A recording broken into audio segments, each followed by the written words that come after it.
السلام علیکم، میں ہوں ارشد علم، آپ دیکھ رہے ہیں گلوبل انصاف پی کے۔ بات کرتے ہیں محسن نقوی اور D G S P R کے حالیہ بیانات کے حوالے سے کہ صوبوں کی تقسیم، صوبے بنائے جا رہے ہیں، اس حوالے سے جو سیاسی ہیجان کی سی کیفیت ہے پورے ملک میں، اس کو سمجھنے کی کوشش کرتے ہیں۔ چلیے آج کی ویڈیو شروع کرتے ہیں۔ امید کرتا ہوں ویڈیو پسند آئے تو بارے میں لائک کریں، کمنٹس کریں، شیئر کریں اور سب سے بڑی بات چینل کو سبسکرائب کریں۔ تو چلتے ہیں ویڈیو کی طرف۔ پاکستان اس وقت تاریخ کے ایک ایسے موڑ پر کھڑا ہے جہاں آئین، سیاست اور اقتدار کے پرانے تمام ستون ایک ساتھ ہل رہے ہیں۔ وفاقی وزیر داخلہ محسن نقوی کا یہ بیان کوئی عام سیاسی بیان نہیں تھا کہ سسٹم مکمل کولیپس کر چکا ہے، بیوروکریٹ، جج اور سیاستدان صاحب اس میں ملوث ہیں، اور جب تک سسٹم ریسیٹ نہیں ہوگا وزیر اعظم دن میں 16 گھنٹے بھی کام کر لیں کچھ نہیں بدلے گا۔ سوال یہ ہے کہ کیا محسن نقوی نے یہ بات خود سے کہی یا پھر یہ پنڈی کی طرف سے چھوڑا گیا ایک ٹرائل بیلون ہے؟ کیا اسلام آباد میں ایک نئے مارشل لا کی ضرورت کے بغیر آئین کو بدل کر ایک ایسا نیا نظام لایا جا رہا ہے جہاں فوج اور صدر کے پاس تمام طاقت منتقل ہو جائے گی؟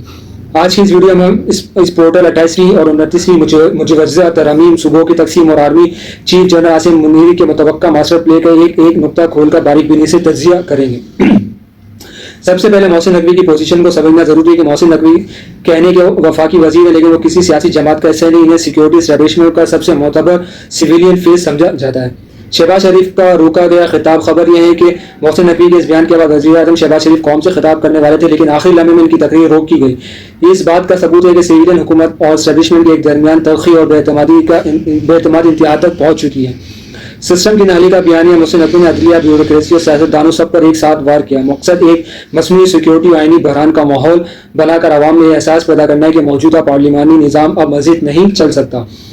نوجوانوں کا ذکر، نوجوانوں اور جین زی کی طاقت کا ذکر، اگر یہ منظم ہو جائیں تو نظام الٹ سکتے ہیں۔ یہ دراصل موجودہ اپوزیشن اور سیاسی تحریک کے خطرے کی طرف بھی اشارہ ہے۔ اگر ابھی کوئی سرکاری متن سامنے نہیں آیا لیکن اندرونی ذرائع افواہوں کا گرم بازار ہے کہ اس کے مطابق آئین میں 2 بڑی ترامیم کا پیکیج لایا جا سکتا ہے۔ 18ویں ترمیم، انتظامی ریسرچنگ صوبوں اور اختیارات کا بنٹوارا۔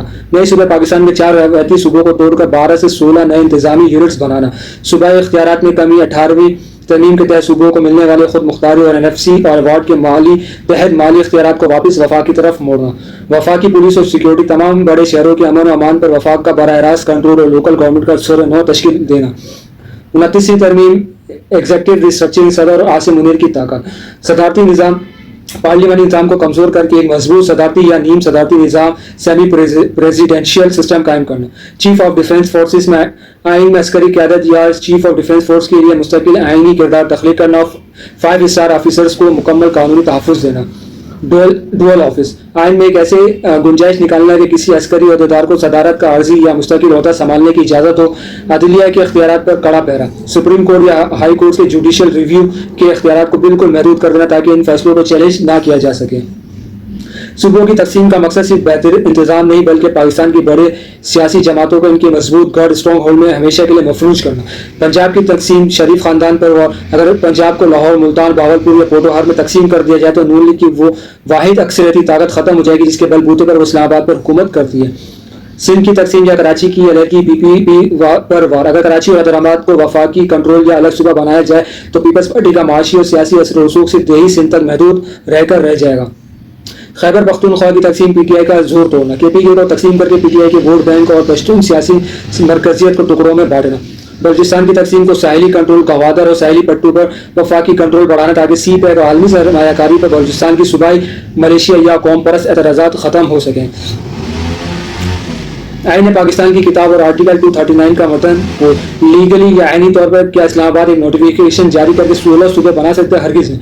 آئین کا آرٹیکل 239 واضح کرتا ہے کہ کسی بھی صوبے کی سرحدیں بدلنے کے لیے قومی اسمبلی کی 2/3 اکثریت، سینٹ کی 2/3 اکثریت، متعلقہ صوبائی اسمبلی کی 2/3 اکثریت کا ووٹ لازمی ہے۔ آصف علی زرداری PP کا چیلنج، سندھ اسمبلی کبھی بھی سندھ کی تقسیم کے لیے 2/3 ووٹ نہیں دے گی۔ یہی وجہ ہے کہ آصف علی زرداری سب سے بڑے آئینی رکاوٹ بن کر ابھر رہے ہیں۔ زرداری کو منانے یا راستے سے ہٹانے کے اسٹیبلشمنٹ کے پاس چند ہی راستے ہیں: مذاکرات کے ذریعے استعفا یا کسی فائدے کا وعدہ، بلاول بھٹو کے لیے آئندہ کسی ضمانتی اور فائنینشیل NFC پروٹیکشن، یا پھر ٹو کمپلائی انڈر تھریٹ یعنی سخت یا سیاسی اور قانونی دباؤ کے ذریعے زرداری کو تسلیم کرنے پر مجبور کرنا۔